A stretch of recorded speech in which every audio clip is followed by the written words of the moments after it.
मैं समझता हूं कि भारतीय जनता पार्टी के पास कोई मुद्दा बचा नहीं है और मैं इस बात को पहले भी कह चुका हूं कि केंद्र में तो भाजपा सरकार में है, वहां विफल रही।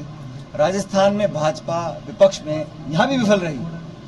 अजीब पार्टी है जो सत्ता में फेल हो रही है और विपक्ष में फेल हो रही है। 4.5 साल में कोई मुद्दा उनका बचा नहीं कहने के लिए, आपसी झगड़ों में इतने फंसे हुए हैं।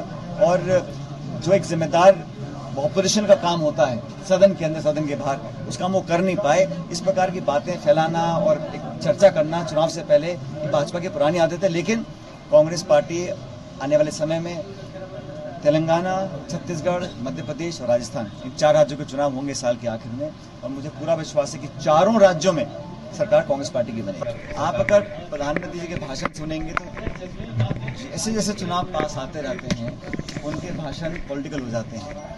और मुझे उम्मीद थी कि आज जब वो आए हैं, पिछले 6-7 महीने में कई आधा दर्जन बार वो आए हैं, आज भी उन्होंने ERC पेपर की घोषणा नहीं करी। आज भी उन्होंने जो हमारे स्टेट का बकाया है केंद्र सरकार का पैसा, उन्होंने उसकी बात नहीं करी। और बहुत सारे प्रदेश के मुद्दे हैं जो हमारे तमाम जो 25 सांसद लोकसभा के हैं, कई बार वो हमने भी उनको आग्रह किया कि आप इन मांगों को पूरा कराएं, लेकिन दुर्भाग्यवश वो काम पूरा नहीं कर पा रहे हैं। और सदन चल रहा है पार्लियामेंट, और वहाँ पर अविश्वास प्रस्ताव विपक्ष लेकर आ रहा है।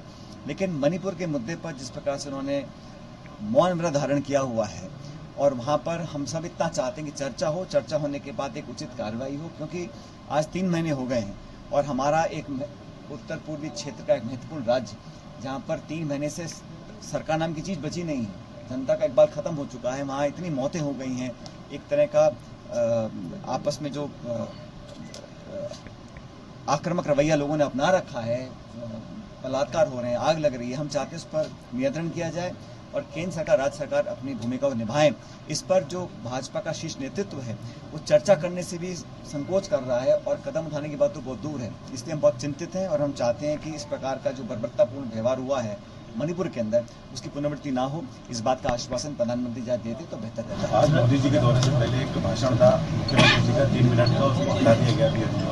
इसके बाद मुख्यमंत्री ने ट्वीट किया, मैंने कहा ना, जो मुद्दे हम चाहते हैं प्रधानमंत्री जी या केंद्र सरकार उठाए, उसको वो कराने में बिल्कुल नाकाम रहे हैं। जनता के हित के मुद्दे जो हम चाहते हैं, हम ERCP की बात करते हैं, हम चाहते हैं हमारी रेल परियोजनाओं का बहुत पैसा अटका पड़ा है, हमारा जो हिस्सा है प्रदेश सरकार का GST का, बहुत सारे टैक्सेस हैं, वो पैसा पूरा मिला नहीं है। और योजनाओं में जो सहयोग मिलना चाहिए वो पक्षपातपूर्ण तरीके से कार्रवाई कर रही है केंद्र सरकार, ये अब जग जाहिर हो चुका है।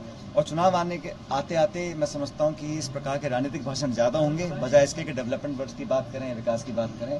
तो उनका जो भाषण था वो बिल्कुल जो उम्मीद हम करते थे लगभग उसी प्रकार उन्होंने भाषण दिया।